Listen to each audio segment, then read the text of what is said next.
तो बेटा आज हम शुरू करेंगे product of vector. Product of vector. देखो बेटा दो टाइप के होते हैं। एक होता है बेटा स्केलर प्रोडक्ट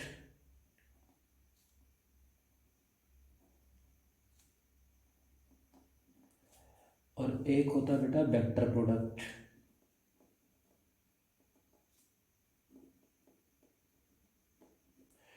बेटा इस स्केलर प्रोडक्ट को हम बोलते हैं डॉट प्रोडक्ट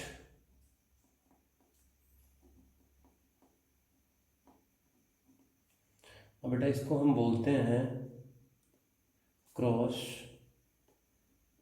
प्रोडक्ट। क्लियर है बेटा?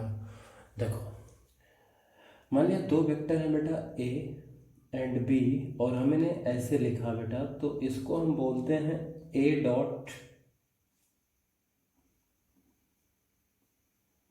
बी। और बेटा यहाँ हमने ऐसे लिखा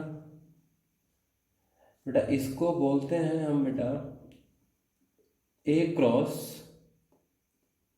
बी। क्लियर हुआ बेटा? देखो ए डॉट बी जो होता है बेटा, ये देता है स्केलर क्वांटिटी। स्केलर क्वांटिटी और बेटा ये देता है वेक्टर क्वांटिटी।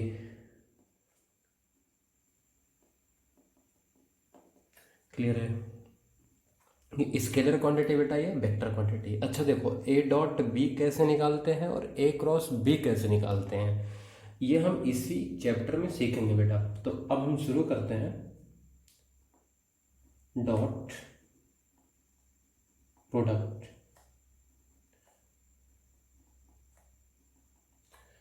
देखो बेटा एक वेक्टर है ए, दूसरा वेक्टर है बेटा बी। हमने लिखा ए डॉट बी, तो ये आता है equal to mod of A mod of B cos theta. और थीटा होता है बेटा एंगल बिटवीन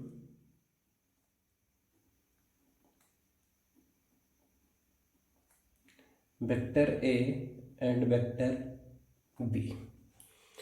आगे बात देखो, जैसे हमने एक वेक्टर लिया बेटा ए, एक वेक्टर लिया बेटा हमने बी, और ये है बेटा theta.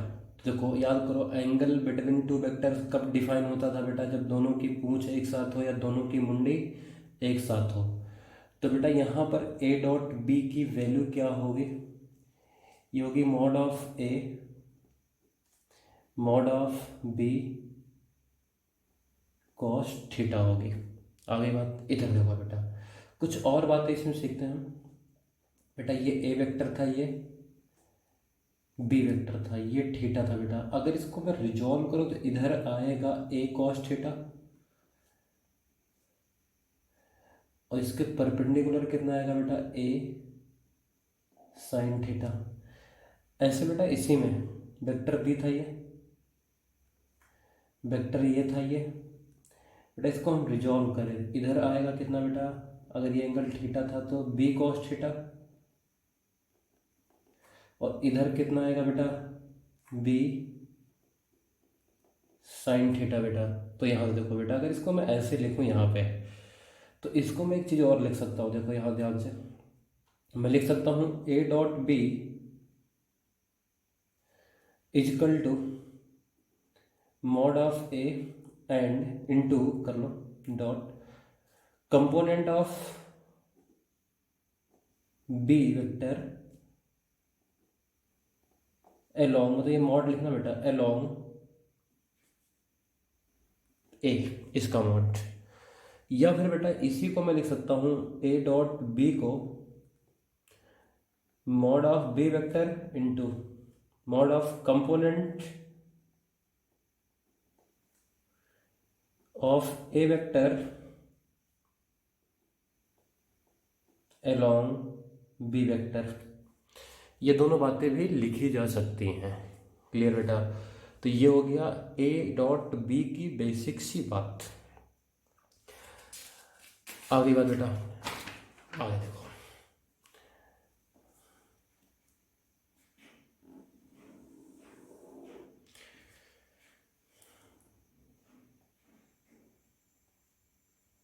A dot B is equal to बेटा मॉड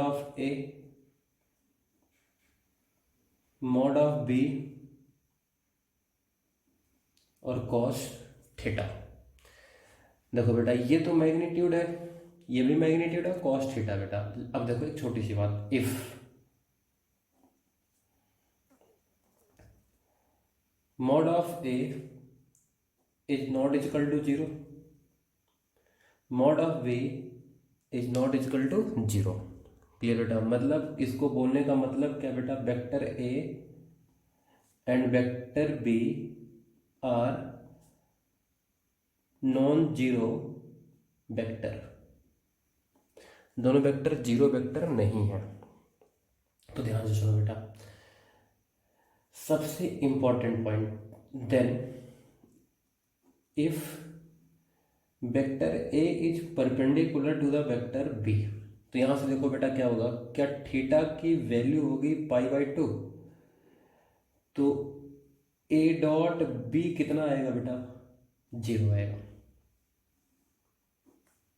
ठीक है, ए डॉट बी जीरो आएगा। अच्छा बेटा यहीं पे एक बात और सुनो, ये कब है A dot B zero, perpendicular होने पे जीरो आएगा बेटा, लेकिन कंडीशन क्या है, ए और बी जीरो नहीं होने चाहिए। इसी का उल्टा,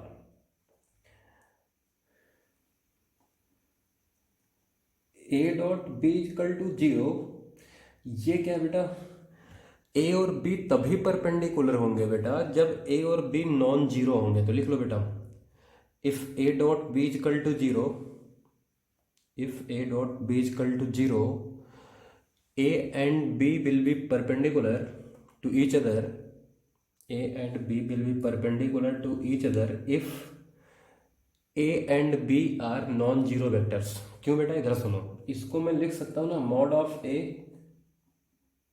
mod of B cos theta. तो बेटा अगर मॉड ऑफ ए और मॉड ऑफ बी ही जीरो हो गया तो कॉस थीटा कुछ भी हो कोई फर्क नहीं पड़ता है। मैं यही बोल रहा हूँ बेटा, मॉड ऑफ ए और मॉड ऑफ बी जीरो नहीं होगा तभी कॉस थीटा की वैल्यू जीरो होगी और थीटा की वैल्यू π/2 या 90 डिग्री बोलो इतनी होगी। क्लियर है बेटा। तो सबसे इंपॉर्टेंट पॉइंट बेटा ये था। दूसरी इंपॉर्टेंट पॉइंट देखो बेटा इधर, A dot B is equal to B dot A होता है। क्लियर है। दूसरा बेटा ये था, मतलब इसमें ऑर्डर चेंज करने से कोई फर्क नहीं पड़ता। जैसे a plus B is equal to B plus A था बेटा, ऐसे यहाँ भी काम होता है। इधर देखो बेटा अगला, बेटा इसको हम डिस्ट्रीब्यूट भी कर सकते हैं। कैसे देखो, a dot B plus C लिखा है कहीं बेटा, तो ये इजकल टू होगा a dot C plus B के बी। आगे बेटा अच्छा, यहीं पे बेटा अगर हम ओपन कर दें तो ये इसके बराबर हो जाएगा a dot B plus C जो होगा बेटा ये होगा a dot B plus a dot C. Clear है बेटा, हम इस तरीके से भी इसको लिख सकते हैं। आगे बात, आगे बढ़ें। तो ये छोटी छोटी बातें बेटा हमें याद रखनी है।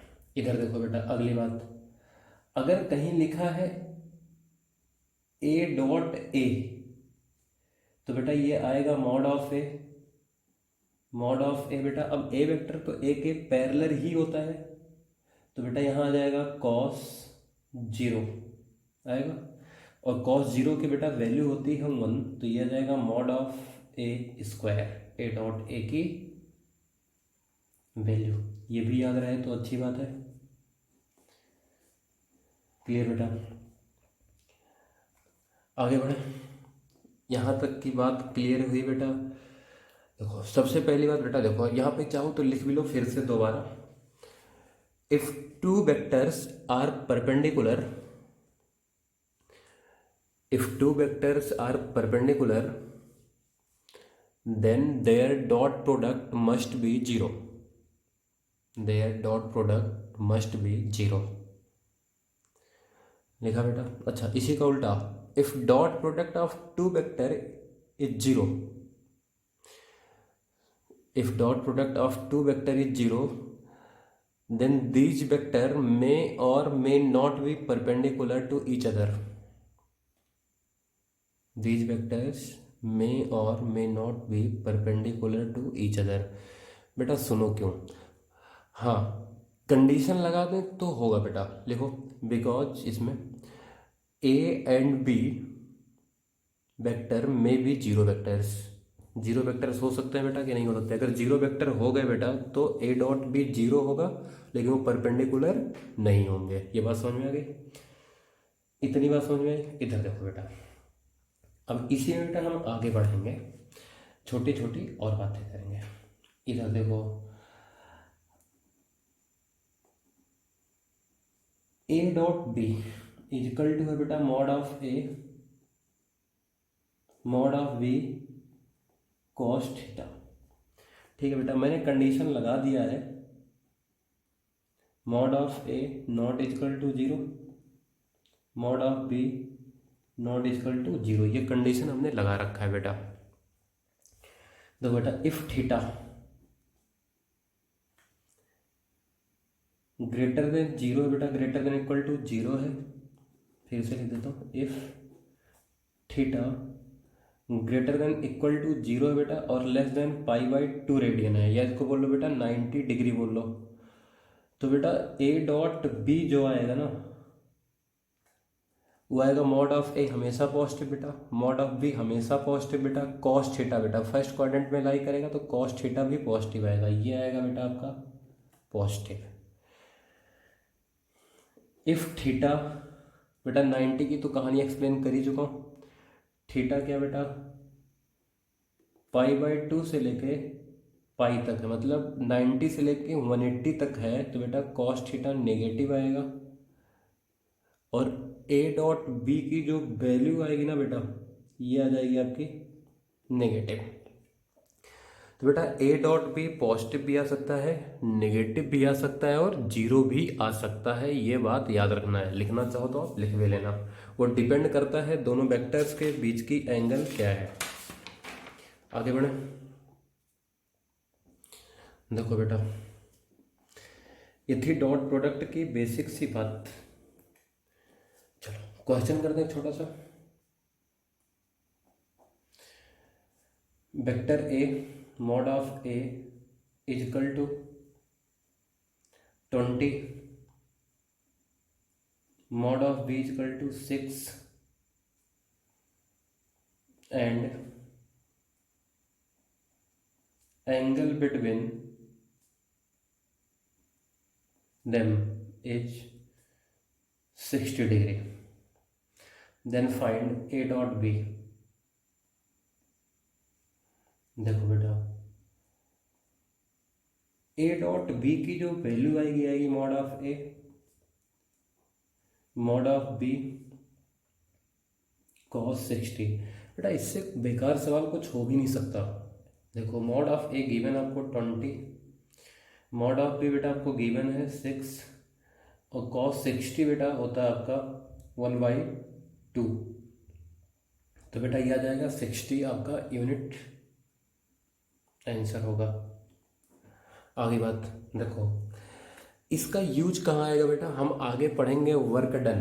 तो बेटा वर्क डन आपका आता है फोर्स डॉट डिस्प्लेसमेंट, बेटा उसमें फोर्स भी वेक्टर है और डिस्प्लेसमेंट भी वेक्टर है, क्लियर बेटा। लेकिन वर्क डन क्या है बेटा आपका स्केलर है, तो वहाँ पर जब हम डॉट निकालेंगे फोर्स का डिस्प्लेसमेंट के साथ बेटा तो एक नंबर आता है, पॉजिटिव नेगेटिव जीरो जैसा भी आएगा, क्लियर है। ये सवाल समझ में आ गया बेटा। और देखो क्वेश्चन लिखो, mod of A is equal to 6 and component of v along a, component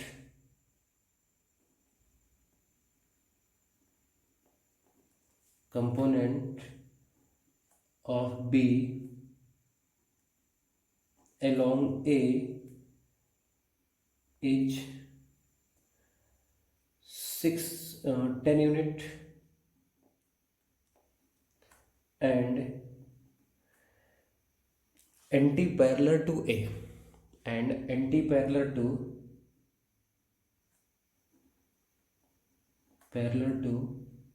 A। देखो बेटा, इसका मतलब इसमें अगर मैं सॉल्व करूँ बेटा, A इधर है 6, ये बात समझ में आ गई।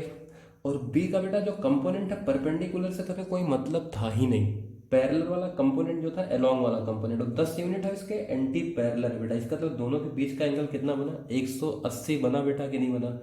तो बेटा हमारा आंसर कितना होगा इसमें ए डॉट बी का, क्या ये होगा बेटा -6 × 10, मतलब -60। ये बात समझ में आ गई, छाप लो। अच्छा बेटा यहीं लिखा होता ना पैरेलल टू ए, तो बेटा ये इधर होता ए और बी भी इधर होता, दोनों के बीच का एंगल कितना होता, 0 होता। क्लियर है, तो ये 6 × 10 होता, माइनस का साइन नहीं लगता। आगे बढ़े, अगला देखो बेटा, देखो चलो रहने देते हैं, क्वेश्चन आने देते हैं। ऐसे बेसिक बेसिक से क्वेश्चन अभी हम आगे और दोबारा करेंगे। इधर देखो बेटा, अब अगर मैं बात करूँ ना आई डॉट आई, तो बेटा आई वेक्टर और आई वेक्टर क्या था बेटा, एक दूसरे के परपेंडिकुलर होते हैं कि पैरेलल होते हैं बेटा, पैरेलल होते हैं। ये प्रॉपर्टी है जो पीछे हमने प्रॉपर्टी करा था बेटा। तो आई डॉट आई आएगा मॉड ऑफ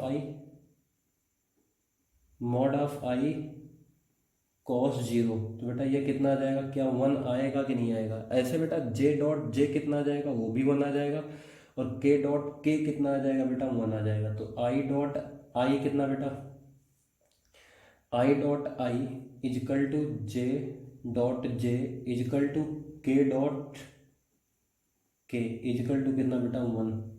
आगे बात, इधर देखो बेटा आई और जे आपस में कैसे होते हैं, परपेंडिकुलर। तो क्या I dot J is equal to J dot I होगा बेटा, और ये होगा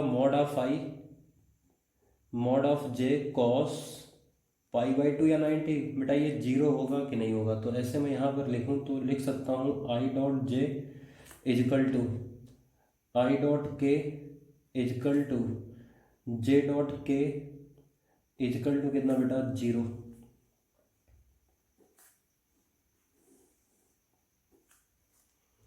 ये बात समझ में आई बेटा कि नहीं आई, क्लियर है। तो ये बात याद रहे तो ज़्यादा अच्छा है। और देखो बेटा एक प्रॉपर्टीज़ की, ये प्रॉपर्टी ही चल रही, पीछे भी कुछ पॉइंट्स हमने बात करी थी बेटा प्रॉपर्टी की। इधर देखो एक वेक्टर है ना बेटा, इस तरीके से लिखा हुआ है M A dot N B.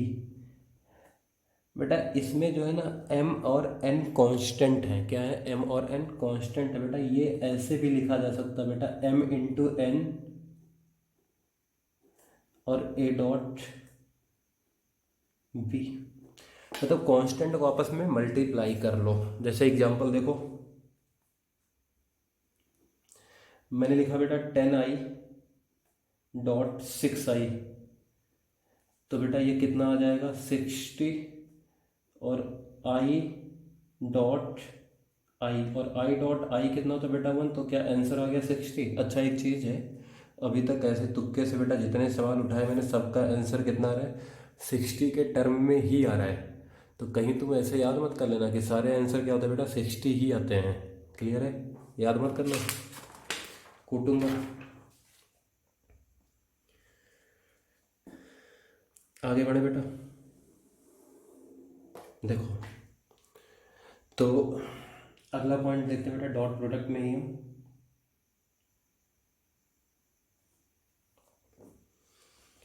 हमने आई डॉट आई देख लिया, आई डॉट जे देख लिया। देखो क्वेश्चन क्या बेटा, ए इजकल टू है बेटा 6i plus 2j, and B है बेटा आपका 2i माइनस 3k। बोला गया फाइंड ए डॉट बी। एक बेसिक सा सवाल है, उसके थ्रू करा रहा हूँ बेटा मैं। बाकी बहुत आसान होता है, आप डायरेक्टली लिखोगे आगे। देखो बेटा ए डॉट बी की जो वैल्यू आएगी वो आएगी 6i प्लस 2j डॉट कितना बेटा 2i माइनस 3j। अब बेटा डिस्ट्रीब्यूट करते हैं। देखो 6i डॉट 2i लिख सकता हूँ प्लस 6i डॉट माइनस का 3k लिख सकता हूँ बेटा plus 2j dot 2i plus 2j dot minus का 3k। तो बेटा ये आ जाएगा 12 और i डॉट i1 तो ये आ गया बेटा 12। बेटा ये हो जाएगा 0, अरे ये हो जाएगा माइनस का 18 और जेड आपका बेटा i डॉट के कितना होता था 0, तो बेटा ये 0 हो जाएगा प्लस बेटा ये भी 0 हो जाएगा प्लस ये भी 0 हो जाएगा। कितना आंसर आया बेटा 12। ये बात समझ में आ गई सबके? क्लियर बेटा? तो इस पर हम एक बात याद रख लेते हैं। देखो अभी मैं करा देता हूँ उसे। यहाँ देखो बेटा पॉइंट जैसे ये याद कर लेंगे। एक वेक्टर है बेटा ए, ये है a1x सॉरी a1i या axi ayj प्लस az के। एक वेक्टर है बेटा ये एक वेक्टर है बेटा b इजिकल टू कितना bxi plus byj plus bz के। बेटा हमें निकालना है a डॉट b, तो ये होगा axi plus ayj plus az के dot bxi plus byj plus bz के। अब देखो बेटा अब मैं बहुत ज़्यादा इसमें लिखूंगा नहीं। देखो बेटा i का डॉट इस i का डॉट इसके साथ निकालूंगा, इसके साथ निकालूंगा, इसके साथ निकालूंगा बेटा, तो इसके साथ और इसके साथ हो जाएगा 0 बेटा। तो हमारा आएगा ax bx i dot i plus इधर देखो बेटा ए वाई का जब निकालूंगा बेटा आई के साथ 0 हो जाएगा और के के साथ 0 हो जाएगा, तो ये आएगा बेटा A Y B Y J dot J plus ऐसे बेटा A Z B Z K dot K. तो बेटा ये 1 ये 1 ये 1 ये कितना आ गया बेटा ए एक्स बी एक्स प्लस ए वाई बी वाई प्लस ए जेड बी जेड। ये बात समझ में आ गई बेटा? अब इसका मतलब आप कोफिशिएंट को कोफिशिएंट के साथ प्रॉपर साइन के साथ मल्टीप्लाई कर दो। ये आपका हो गया ए डॉट बी की वैल्यू। बेटा आप ये थोड़ा सा याद रखो और आप इस रिजल्ट को डायरेक्टली यूज करो। इतना सारा करने की कोई ज़रूरत नहीं होती है, नंबर वंबर नहीं कटते, इससे नंबर पूरे मिलता है। आगे बात, और ऑब्जेक्टिव में तो स्टेप का कोई मतलब ही नहीं होता बेटा। क्वेश्चन देखो बेटा ए इक्वल टू है 3i plus 2j plus 3k और बी है बेटा i minus j plus 2k। A dot B निकालो कितना होगा, जल्दी निकालो बेटा, अपने से निकालो। कर लिया ट्राई? इधर देखो बेटा 3 into 1 3 minus 2 into 1 minus 2 plus का 6। इसी तरीके से बेटा प्रॉपर साइन के साथ मल्टीप्लाई, आई के साथ आई वाला, जे के साथ जे वाला, के साथ के वाला। कितना आ गया बेटा 9 में से 2 घटा दो बेटा, अरे 6 और 3 9 माइनस 2 7 यूनिट आया बेटा कि नहीं आया? ये आंसर हो गया डॉट प्रोडक्ट का। क्लियर बेटा? आगे बढ़ें। बहुत ही रद्दी सच पॉइंट बेटा कॉन्सेप्ट होते हैं इसमें, लेकिन इम्पोर्टेंट बहुत हैं, बहुत ही ज़्यादा इम्पोर्टेंट है। ये है बहुत आसान, इससे आसान कुछ भी नहीं है वेक्टर में डॉट प्रोडक्ट से। इधर देखो बेटा हमने एक और क्वेश्चन किया। क्वेश्चन क्या बेटा A equal to 3i minus A J plus 2k, b equal to i plus 3j minus k, find a for विच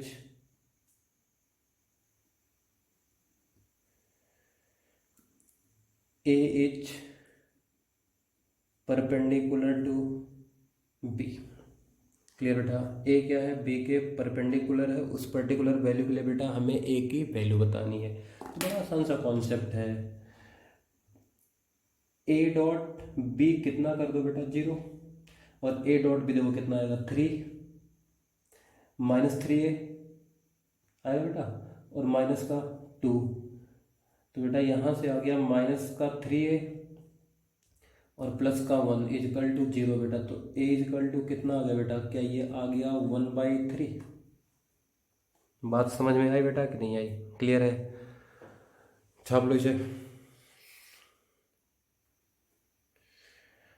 इस तरीके से बेटा हम बहुत सारे सवाल कर सकते हैं।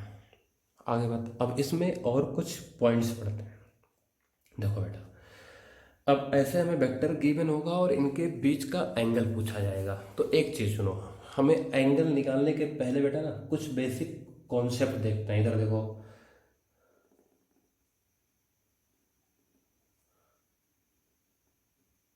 देखो बेटा एक एंगल थीटा है, हमें दिया है ना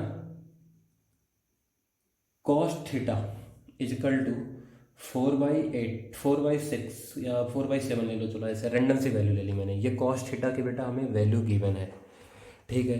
तो क्या मैं बोल सकता हूँ theta is equal to cos inverse 4/7। अब देखो बेटा, इस थीटा को मैं साइन के टर्म में, कॉस के टर्म में तो है ये बेटा, टेन के टर्म में, कॉट के टर्म में, सबके टर्म में रिप्रेजेंट करना सिखाऊंगा आपको। देखो बेटा, कॉस थीटा होता है बेस डिवाइडेड बाई हाइपोटेनस बेटा। तो ये बेस हो गया 4 और हाइपोटेनस हो गया बेटा 7। तो ये कितना होगा, क्या ये होगा बेटा, ये वाला साइड रूट में 49 माइनस 16। क्लियर बेटा, तो ये आ जाएगा रूट में 33। तो अब बेटा साइन थीटा कितना आएगा,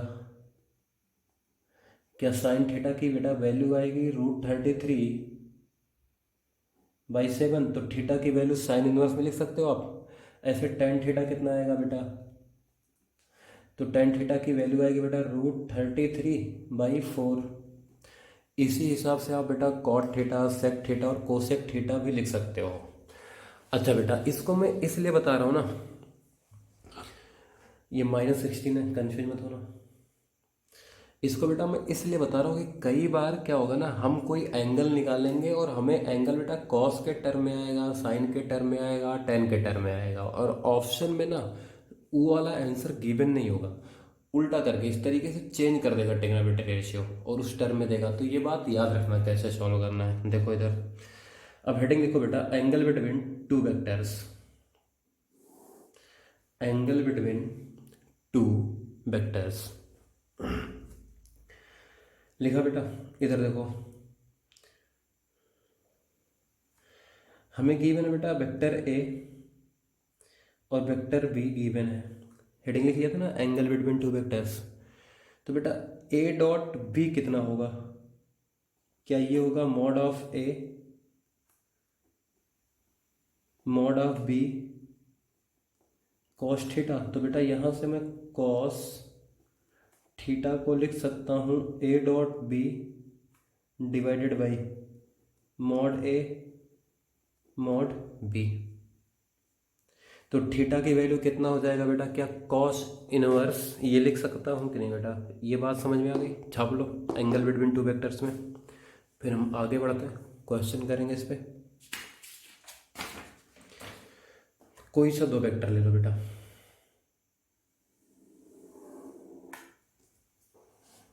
देखो हम लिखा बेटा vector A is equal to I plus J minus K, vector B 2i plus J minus 3k। Clear बेटा, बोला गया find angle between A and B, ये हमें निकालना बेटा, ये हमें क्वेश्चन गिवन था। तो सोल्यूशन देखो, मैं लिखूंगा बेटा cos theta is equal to A dot B divided by mod of A mod of B. तो बेटा मॉड ऑफ ए कितना आएगा, क्या ये आएगा 1² प्लस 1² प्लस 1² मतलब √3, और मॉड बी कितना आएगा बेटा,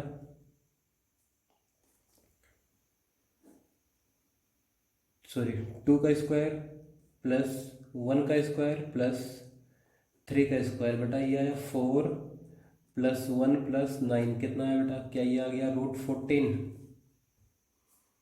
ये बात समझ में आई बेटा।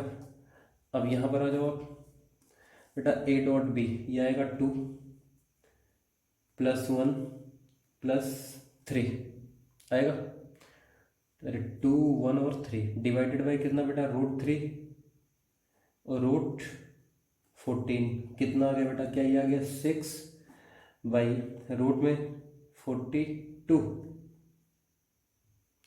क्लियर बेटा। अब इसको अब थोड़ा सा चाहो तो जनरलाइज भी कर सकते हो बेटा, ठीक है। ये कॉस थीटा की वैल्यू आई। अब देखो वो बात ध्यान से बेटा, इधर देखो ये थीटा है बेटा, ये 6 होगा, ये कितना होगा बेटा √42। क्लियर है, सॉरी ठीक है बेटा। तो बेटा ये वाला साइड कितना आएगा 40√42 का स्क्वायर माइनस 36। क्लियर बेटा, तो ये कितना आ गया, क्या ये रूट में आ गया बेटा 42 माइनस 36, तो रूट में 6। तो बेटा साइन थीटा की वैल्यू कितनी आएगी √6/6। टेन थीटा की वैल्यू सॉरी साइन थीटा की वैल्यू आएगी बेटा √6/√42। टेन थीटा की वैल्यू कितना बेटा √6/6। तो इस तरीके से बेटा जो आपका एंगल है ना, वो sine theta, cos theta, tan theta सब के टर्म में दे सकता है ऑप्शंस में। क्लियर है, समझ में आ गई बात, छाप लो इसे।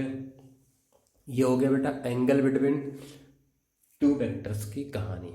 अब ये डॉट प्रोडक्ट से ही रिलेटेड है, उन्हीं के एप्लीकेशन पर बेस्ड है। आगे बढ़े बेटा, इधर देखो, आपने पढ़ा था ना vector A plus vector B is equal to vector R था बेटा। तो मॉड ऑफ आर आपने क्या पढ़ा था बेटा, इसको स्क्वायर कर लेते हैं, mod of A square plus mod of B square. Clear है बेटा, plus mod of 2 mod of A mod of B cos theta. ये हमने पढ़ा था बेटा, ध्यान से देख लो, फिर से लिख देता हूँ, रुक जाओ।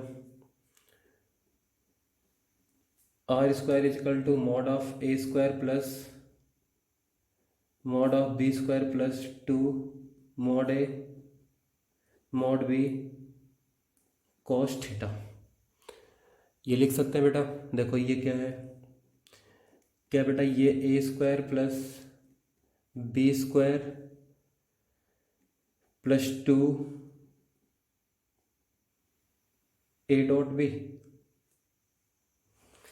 लिख सकते हो बेटा, नहीं लिख सकते हो इसके जगह पर। तो ये भी कई बार हो सकता है ऐसा दिया जाए आपको, ए भी दे दिया जाए, ए वेक्टर दे दिया जाए बेटा अलग से, बी वेक्टर दे दिया जाए बेटा अलग से, और ए डॉट बी की वैल्यू दे दी जाए बेटा अलग से, और आपसे रिजल्टेंट पूछ लिया जाए।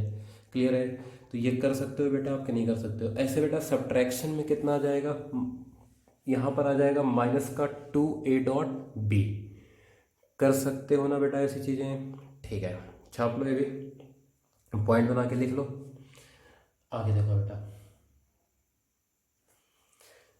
क्या इतनी बात बेटा सबके समझ में आई कि नहीं है। ये एंगल बिटवीन टू वेक्टर्स की कहानी हो गई। अब बेटा जो अगला पॉइंट है ना, उसको समझते हैं, समझेंगे कैसे, तो ये थोड़ा अच्छा पॉइंट है, इसमें हम परेशान भी होते हैं बेटा कई बार। देखो, और बेटा मेडिकल वाले तो बिल्कुल रट लेना, और जेई वाले थोड़ा दिमाग चला पाना बाद में तो चला लेना। इधर देखो बेटा, एक वेक्टर लिया हमने ए, और एक इधर लिया बेटा वेक्टर हमने बी, और इनके बीच का एंगल है बेटा थीटा। हमें क्या निकालना, हेडिंग लिख लो, component of a vector, component of a vector along a given vector, along a given vector. तो इधर देखो बेटा, इस ए को ना मैं दो वेक्टर में तोड़ सकता हूँ, देखो इधर समझो, इस ए वेक्टर को बेटा मैं तोड़ता हूँ इस वेक्टर में और इस वेक्टर में, इस ए को बेटा, इसको बेटा मैंने बोला ए पैरेलल और इसको बेटा मैंने बोला ए परपेंडिकुलर। तो सबसे पहला इक्वेशन में लिख सकता हूँ बेटा A is equal to A parallel plus A perpendicular. ये बात समझ में आई बेटा कि नहीं आई? क्लियर है? इसकी ज़रूरत हमें पड़ेगी तो हम यूज करेंगे। इनका नाम रख देते हैं इक्वेशन 1। बेटा मुझे ए पैरेलल निकालना है और ये एंगल कितना बेटा थीटा है। तो जो ए पैरेलल का मॉड आएगा बेटा वो आएगा mod of A cos theta. Clear है? यही आएगा बेटा। ये मैग्नीट्यूड का डायरेक्शन क्या होगा बेटा ए पैरेलल का? डायरेक्शन होगा बेटा अलोंग बी वेक्टर। तो अब आपको छोटी सी कहानी याद हो बेटा जो हमने पीछे पढ़ा था कि किसी गिवन वेक्टर के वेक्टर निकला हो जिसका मैग्नीट्यूड हमें बेटा गिवन हो और उसका डायरेक्शन गिवन हो, उस तरीके से सोचा बेटा। तो क्या मैं लिख सकता हूँ, ये बताओ क्या रिप्रेजेंट करेगा, B divided by mod of B. ये होगा बेटा unit vector along B. Clear है? और इसी में बेटा मैं एन से मल्टीप्लाई कर लूं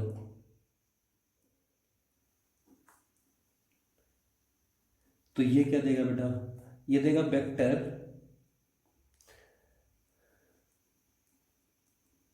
हैविंग मैग्नीट्यूड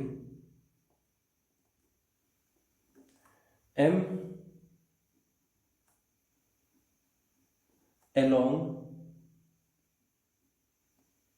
बी। क्लियर बेटा? ये बात हम पहले भी कर चुके हैं, फिर से बता रहा हूँ। क्लियर बेटा? अच्छा मुझे क्या करना है बेटा, मुझे निकालना है ना एक वेक्टर जो बी के अलोंग हो, उसका मैग्नीट्यूड कितना हो बेटा, mod of A cos theta बेटा। तो जो ए पैरेलल वेक्टर आएगा क्या, वो आएगा बेटा mod of A cos theta और इसको बेटा मैं बोल सकता हूं बी यूनिट, बी यूनिट। ये आएगा बेटा कि नहीं आएगा, पहले मुझे ये बता दो। क्लियर है? क्या ये ए पैरेलल वेक्टर है बेटा कि नहीं है?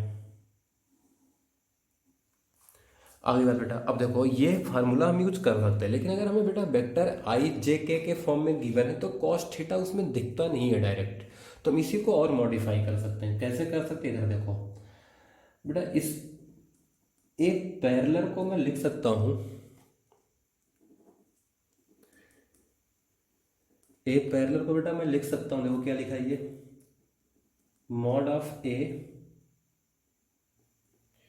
कॉस थीटा और बी यूनिट वेक्टर बेटा मैं लिख दूं ऊपर मॉड बी से मल्टीप्लाई और नीचे मॉड बी से डिवाइड।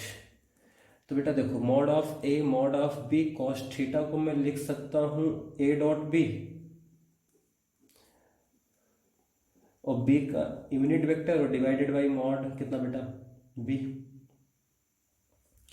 तो क्या इसको मैं ऐसे भी लिख सकता हूँ बेटा ए डॉट बी, इसको लिख सकता हूँ बी डिवाइडेड बाई बी। तो ये कितना हो जाएगा बेटा vector B divided by mod of B और एक मॉड बी पहले से था बेटा, तो ये आ गया ए डॉट बी। क्लियर बेटा?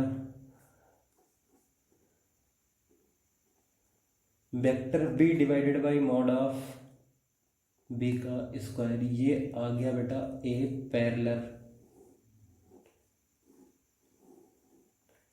क्लियर बेटा? देखो इधर अगर हमें एंगल वगैरह गिवन है बेटा तो हम इस फार्मूले का यूज करते हैं, अगर आई जे के फॉर्म में गिवन है बेटा तो हम इस फार्मूले का यूज करते हैं।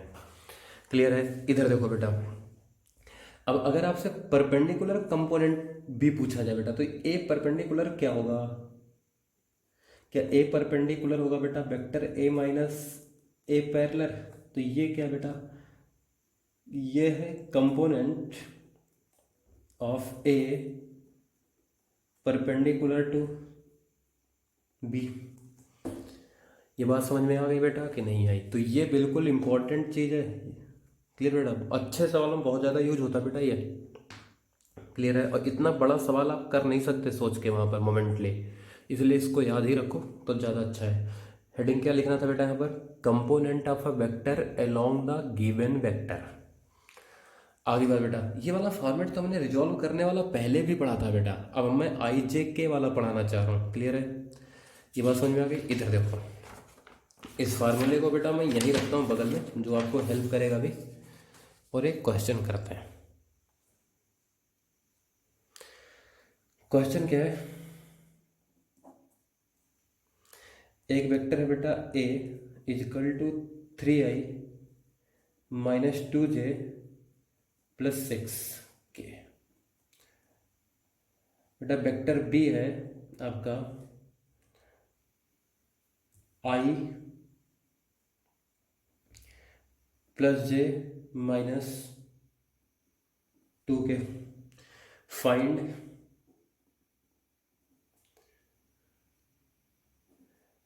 Component of vector A